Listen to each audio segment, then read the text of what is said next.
Muy buenos días, Víctor. Lo saluda Sergio Centenaro. También estamos con Ronnie Fuchs, aquí en la mañana de Radio Lateral, aquí en la provincia de Misiones. ¿Cómo está? Qué gusto saludarlo y gracias por el contacto. El gusto es mío, Sergio, encantado, encantado. Qué bueno dialogar con ustedes y con el público misionero. Muchas gracias. Veníamos recordando parte de la historia y de esto, por supuesto, le vamos a extender una alfombra roja para que nos cuente sobre la rica historia bien peronista y bien socialista de su papá, Jorge Abelardo Ramos, un histórico de la historia política argentina y sobre todo vinculada férreamente al peronismo, ¿no? Estábamos recordando allá por el regreso de Perón, una lista que habían conformado que llevaba a Perón también como candidato presidencial y que le significó una enorme colaboración de votos para la tercera presidencia de Perón. Ahí estamos arrancando bien, estamos bien ubicados hasta ahí. Sí, correcto, en el 23 de septiembre de 1973, donde se hace la segunda elección. La primera había sido el 11 de marzo, fue Cámpora Campo. Solano Lima, y, y bueno, que después la Argentina vivió un periodo convulsionado ahí, digamos, en ese momento, y, y entonces Perón le planteó a mi padre a armar la lista como si fuera una colectora por izquierda, de una izquierda nacional, para derrotar en ese momento al radicalismo, y efectivamente así ocurrió. Ujú, Y bueno, se dio inicio al tercer gobierno del general Perón. ujú, ujú. Y la relación de ellos, de Abelardo con Perón, viene ya de los años 40, digamos, de los 45 en adelante. Incluso escribían en el mismo diario, en el diario Democracia. Perón firmaba como Descartes y mi padre firmaba como Víctor Almagro. Uno sobre política nacional, que era Perón, y Abelardo de política internacional. De eso hay recopilaciones muy lindas de esos artículos, tanto de Perón como de Abelardo. Así que sí, eso se fue construyendo un vínculo que después, en el año 1954, se conforman con un desprendimiento del Partido Socialista. eh, Mi padre impulsa la formación del Partido Socialista de la Revolución Nacional, ahí también en acuerdo con Perón.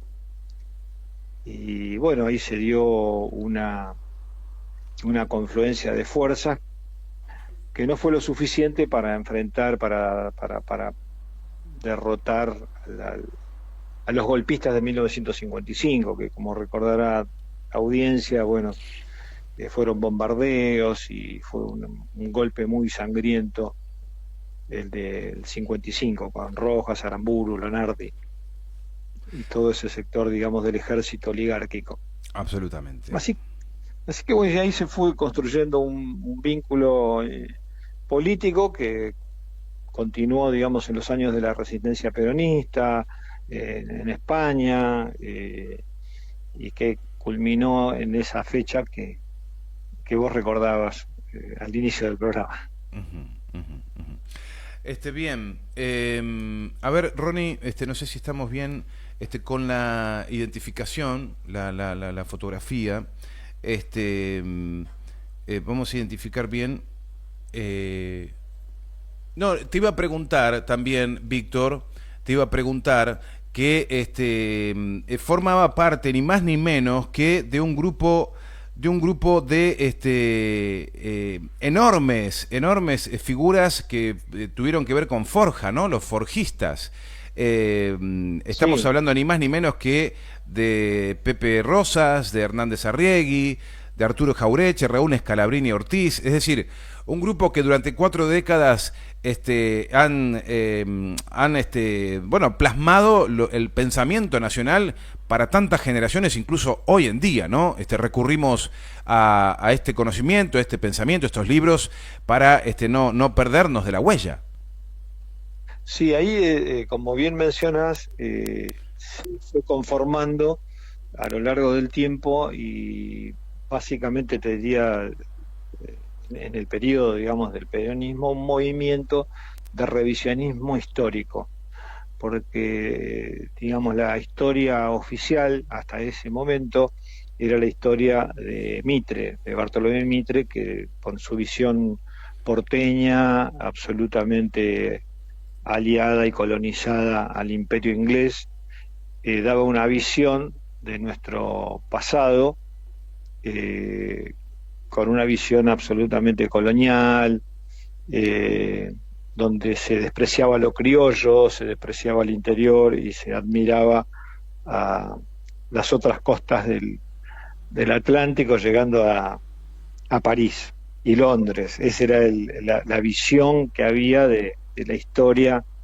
eh, mitrista, que hoy persiste, porque si hacemos un paralelismo entre el mitrismo porteño, nos encontramos con el macrismo porteño, y son los mismos temas, el libre cambio que discutía Rivadavia y Moreno, es los mismos debates que se dan hoy en torno al proteccionismo o al liberalismo y las importaciones baratas que quiebran la industria nacional. Bueno, toda esa grieta es la grieta de los dos pensamientos, ¿no? Del pensamiento nacional frente al pensamiento colonial. El aporte que hizo Abelardo es que no era lo mismo, digamos, le agrega la impronta del rol del imperialismo, que en ese momento era el imperio inglés, después fue el imperialismo norteamericano, que se quiso llevar por delante a América Latina y se la llevó, porque en definitiva los estados, los herederos del virreinato, de los virreinatos españoles, no se llegaron a constituir como una gran nación, como quería Bolívar, San Martín, Artigas, y nos convertimos en 33 o 32 paisitos latinoamericanos sin fuerza, sin potencia, a diferencia de los Estados Unidos, que lograron constituirse como una gran nación continental. Ese fue uno de los aportes historiográficos más importantes de Abelardo Ramos, que hay una obra que se puede bajar gratuitamente por internet, que es Historia de la Nación Latinoamericana, que es un clásico ya, porque bueno, en todas las universidades, en las cátedras paralelas y eso se lee mucho, se debate mucho, y es el gran tema del futuro, ¿no? Que tiene que ver con el Mercosur, con la integración, con la relación del ABC que planteaba Perón, con Argentina, Chile y Brasil, y que hoy a duras penas estamos manteniendo, ¿no? Víctor, El ser o no ser, sí, perdón. Sí. no, te iba a preguntar, estaba pensando y decía, salvando las enormes distancias, lo que fue el derrocamiento del general Perón, de un gobierno peronista, el segundo gobierno de Perón, con 3 meses antes el bombardeo a la plaza, luego la caída y su marcha hacia Paraguay, luego con destino a España finalmente. Fueron 18 años durísimos para el campo nacional y popular, para el peronismo, la proscripción, la persecución, y que después termina nuevamente, luego de su tercera presidencia, en un nuevo golpe de Estado, sangriento por demás, trazar paralelismos, preguntarte cómo vivió tu papá esos años de proscripción, esos 18 años, y también tirar o tender puentes con lo que nos toca vivir hoy. Por eso decía, salvando las enormes distancias, nuevamente un gobierno que le es totalmente ajeno a los intereses o a las necesidades, mejor dicho, de los trabajadores argentinos.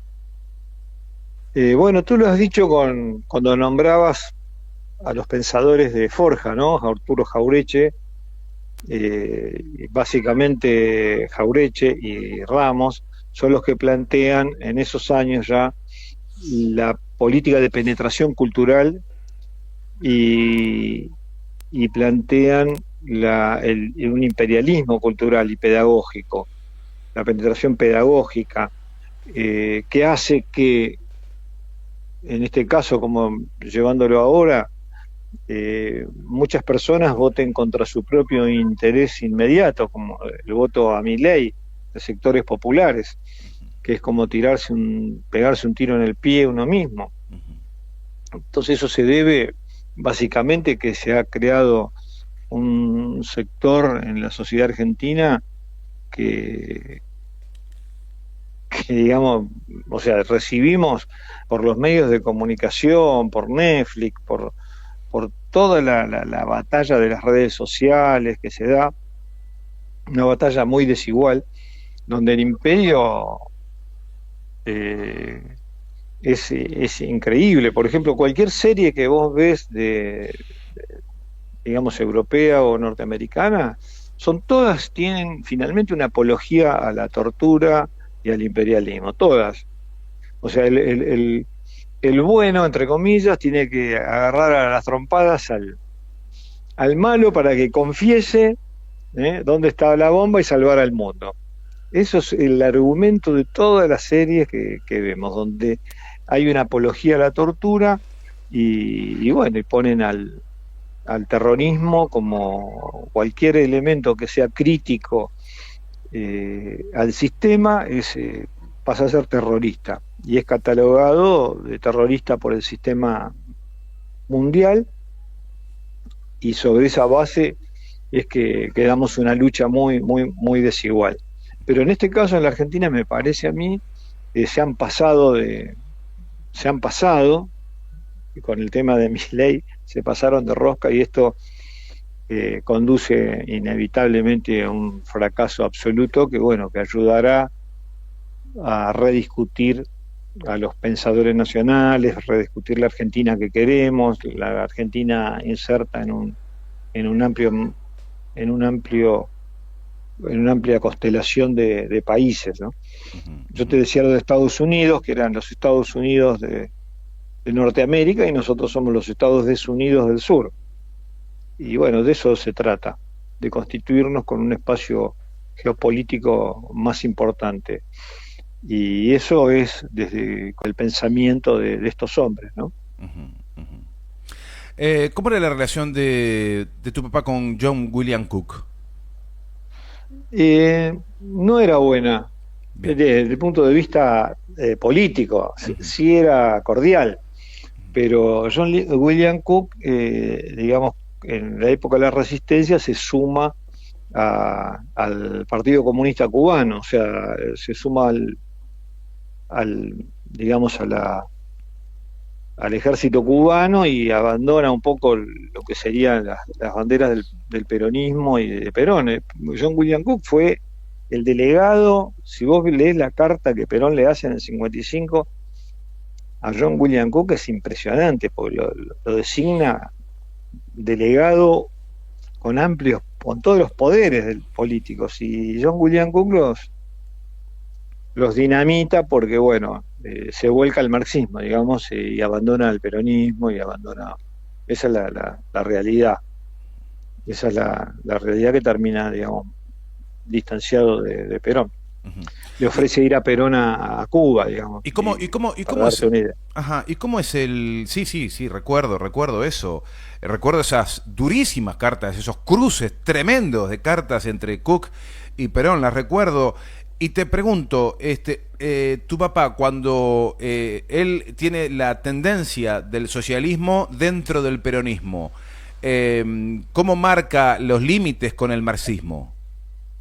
No, él nunca o sea, él en todo ese periodo no ingresa nunca al peronismo, siempre como aliado externo, Ujú, porque justamente lo que habían hablado con Perón era que, digamos, no llevar el tema de, digamos, del marxismo y del socialismo adentro en la interna peronista. ujú, Ahí es donde se da, por ejemplo, cuando se vota Perón desde la izquierda, como señalabas vos al comienzo del programa, ujú. se da desde una organización distinta, que era el Frente de Izquierda Popular. O Por sea, eso, Perón podías votar a Perón desde el Frejuli, del Frente Justicialista, o con una boleta de otro partido, sí, que era sí, el Frente de Izquierda lo Popular. que yo quería marcar, Entonces, la sí, diferenciación la entiendo, lo que quería marcar es que a grandes rasgos, cuando dije dentro del peronismo, socialismo dentro del peronismo, lo mencionaba a grandes rasgos justamente por esas estrategias en común electorales en favor, por supuesto, de el general Perón. Pero por qué la diferenciación de tu papá cuando dice qué pena Cook que se fue a Cuba, que se mimetizó con la mirada o el pensamiento marxista viniendo del peronismo? Y la pregunta es cómo tu papá está en el socialismo escindido del marxismo. ¿Cuál es la línea del socialismo bueno, escindida del marxismo? bueno, ahí, para ponernos en contexto, en los años, fines de los años 50 y toda la década del 60, principios del 70, la izquierda se ve influenciada por la revolución cubana a nivel mundial Sí. y se empieza a generar focos de guerrilla a lo largo de América Latina y que termina todo eso en un baño de sangre infernal, en el cual Perón marcaba la distancia. Por eso termina mal la relación de Perón con Montoneros, con FARC, con Montoneros, con el ERP, con todos los movimientos guerrilleristas que, impulsados por la Revolución Cubana, por el Che y por la gran influencia que había en ese momento del Che en la juventud latinoamericana, se alejaba de los movimientos nacionales, porque eran grupos universitarios, esclarecidos, que se iban a la guerrilla y bueno, se cindían de las grandes luchas populares. Eh, y efectivamente, tan escindidos estaban que cuando Perón toma el poder, lo enfrentan al propio Perón. Ahí estaba la diferencia de Abelardo también. Abelardo planteaba una posición de izquierda nacional, pero no guerrillerista, no de violencia individual Foquista, y de violencia foquista. armada, sino de la reivindicación de la lucha popular del pueblo en la calle, de las movilizaciones. Por eso el peronismo y la izquierda nacional tienen una participación muy importante en el Cordobazo. No así los grupos armados. Los grupos armados, cuando hay movilizaciones populares, no tienen rol para hacer. Y entonces, en definitiva, lo que ha pasado es que los grupos armados terminaron siendo eh, cómplices de la dictadura. O sea, hay documentos de Firmenich donde plantea de que el golpe del 76 finalmente era necesario para terminar y agudizar las contradicciones y terminar con Isabel, con quien ya estaban muy enfrentados, ¿no? Con Isabel Perón me refiero. Entonces ahí es donde se da la gran quiebre de la izquierda, la izquierda que era la guerrillerista, como el ERP, el trotskismo en ese momento, o por montoneros que eran grupos de acción católica, Nacional Buenos Aires, ¿viste? O sea, sectores de la alta burguesía porteña que se hacen peronistas de un día para el otro y conforman montoneros y bueno, y ahí se da la gran divisoria de aguas en el peronismo. Me imagino, Víctor, la cantidad de charlas que habrás tenido con tanta gente a propósito, ¿no? De ser el hijo de una figura tan importante, de charlas interminables y que muchas veces con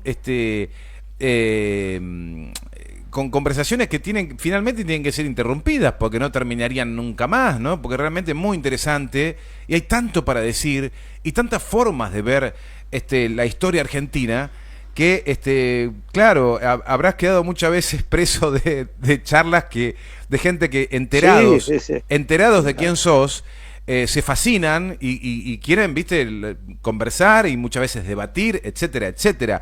Tengo acá anotadas algunas preguntas más.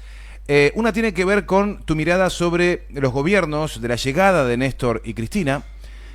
Importante pregunta que te estoy haciendo para quien te habla. Y después, si tu papá le hizo visitas a Perón allí en España.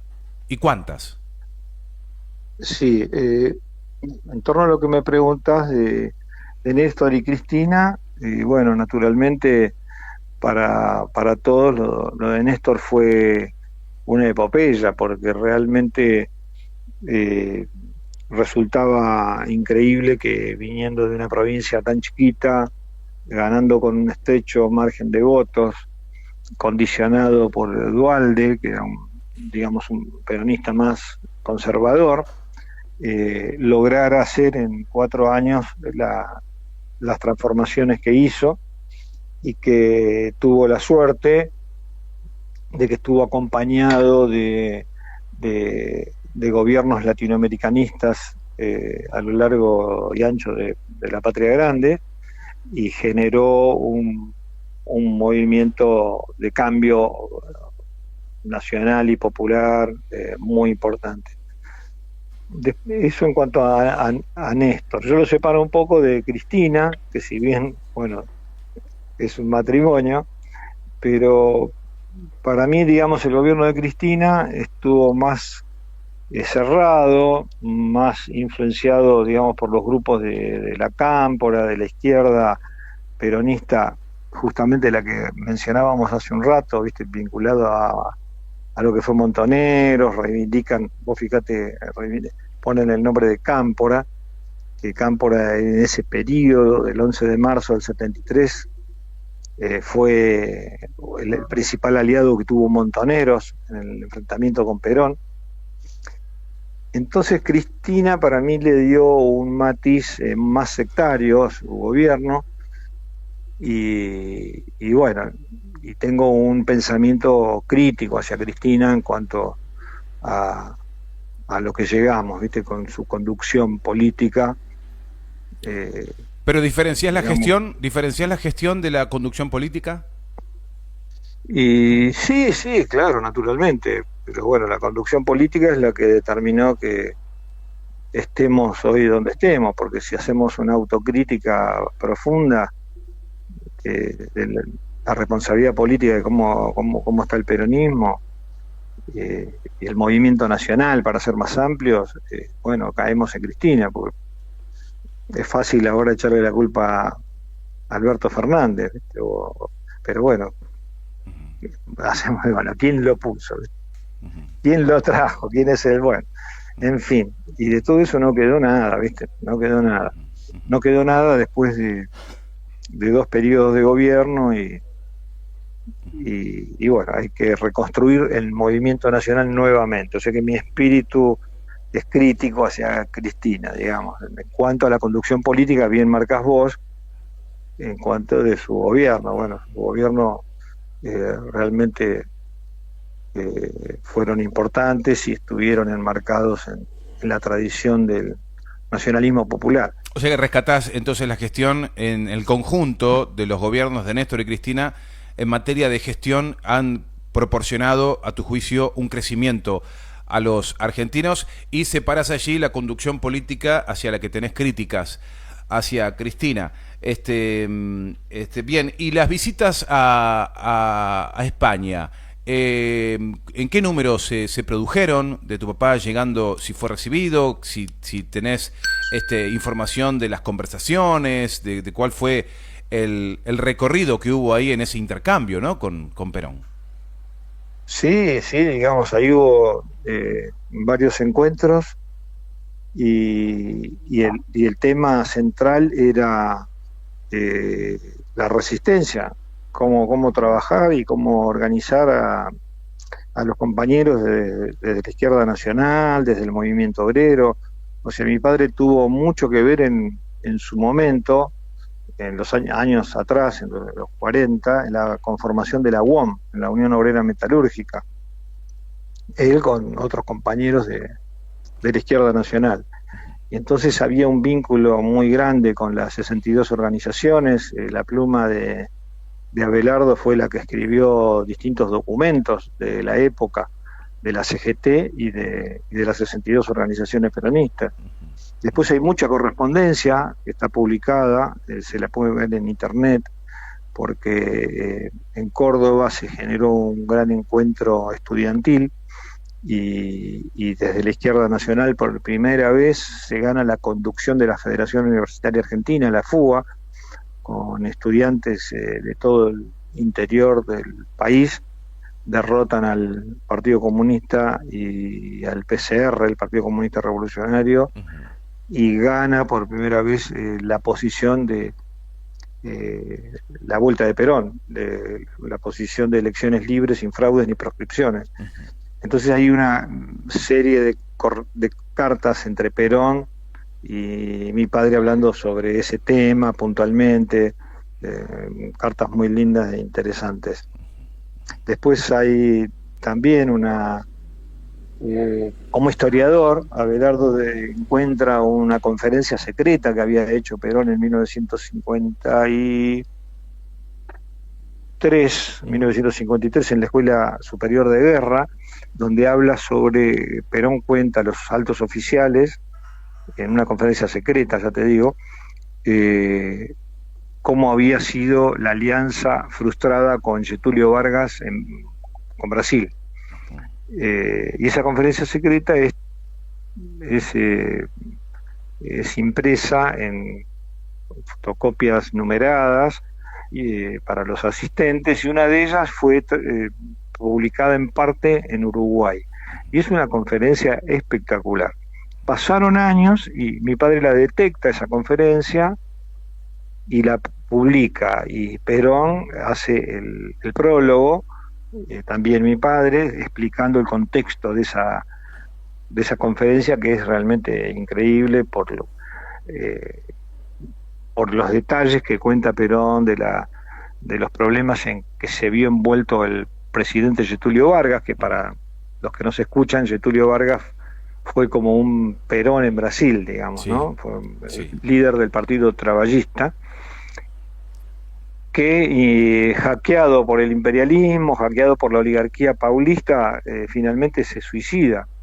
Después de eso se suicida, siendo presidente. Imagínense la conmoción. Como si se matara a Lula, sí, digamos, sí, el impacto que fue todo eso. Y evidentemente ya la década del peronismo, del varguismo estaba terminando, el imperio estaba muy, muy fuerte, las presiones eran enormes, y después del suicidio de Getúlio Vargas en 1954, al año siguiente, pocos meses después, se da el golpe contra Perón. O sea que hay un retroceso latinoamericano en ese momento. Bueno, todos esos temas siempre fueron recurrentes en la relación de Abelardo con Perón, para volver a reconstruir la integración con Brasil, que bueno, que hoy la vemos bastante sólida, a pesar de Milei, digamos. Claro, tal cual, tal cual. Víctor, agradecerte este tiempo, por tu generosidad de brindarnos estos minutos. Bueno, la verdad es que conocer sobre tu papá, Jorge Abelardo Ramos, siempre será un honor para nosotros. Sos director de la revista Patria Grande. Así es, sí. Ahí damos a conocer en esa publicación todas las notas que tengan que ver con América Latina y con la independencia económica. Bien. Está en la web, así que bien. está al alcance de todos. Te decía que era importante la pregunta que te hacía sobre Néstor y Cristina, porque claro, yo soy un militante de la Cámpora, ¿no? Entonces Sí, perdón. te preguntaba con Bueno, mucho, espero no no, haber sido pero, pero ofensivo. de ninguna manera lo recibo con mucha atención, con mucho respeto. Y sabés lo que valoro y vos lo haces también conmigo. Nosotros nos valoramos entre compañeros, nos defendemos entre compañeros y no estamos de acuerdo en todo, pero queremos una patria libre, justa y soberana, pero estoy convencido de eso. Así que sos mi compañero y también sos mi faro, porque estás divulgando, estás documentando, estás escribiendo sobre una de las figuras más importantes que ha tenido nuestro país. Así que tenés toda mi atención de aquí en más a raíz de la generosidad de nuestra querida amiga Laura, que nos ha permitido convocarte aquí. Y estaré siguiendo atentamente las publicaciones y la divulgación que vas haciendo a través de esta revista, porque te necesitamos y necesitamos más compañeros así para dar la batalla comunicacional. Aquí no se rinde nadie, aquí estamos todos unidos y vamos a recuperar la patria para las grandes mayorías. ¿Qué importa si soy de la Cámpora? ¿Qué importa si tal Claro. o cual? Estamos todos unidos y necesitamos recuperar la patria, Víctor.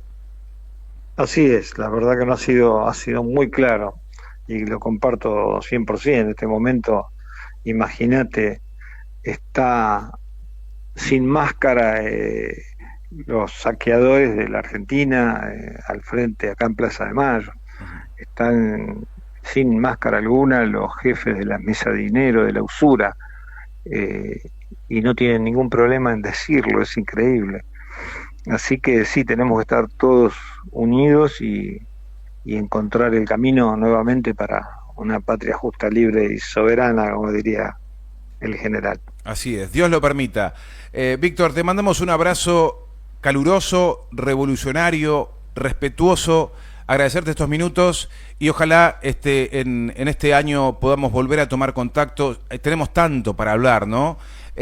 Seguramente Bueno, encontraremos la beta para volver a charlar, qué sé yo, hablemos de América Latina en la próxima, si te parece. sí, sí, es central, ese tema es central, es el ser o no ser revolucionario en América Latina, eh, es si estamos a favor o en contra de eso. Todo lo demás es secundario.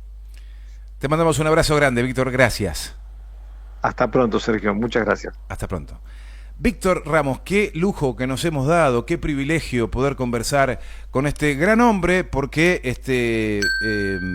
bueno, seguramente Jorge Abelardo Ramos desde algún lugar, para los que creen que desde algún lugar pueden observar lo que sigue pasando en la Tierra, estará muy orgulloso de su hijo Víctor, que sigue llevando el mensaje de liberación en la América Latina, que era el gran sueño de Abelardo Ramos, y de nuestra patria chica, que es la Argentina, nuestra patria, la que defendemos con el alma, como también la patria grande. Uno de los lindos momentos que nos toca vivir haciendo comunicación y haciendo con fundamento criollo.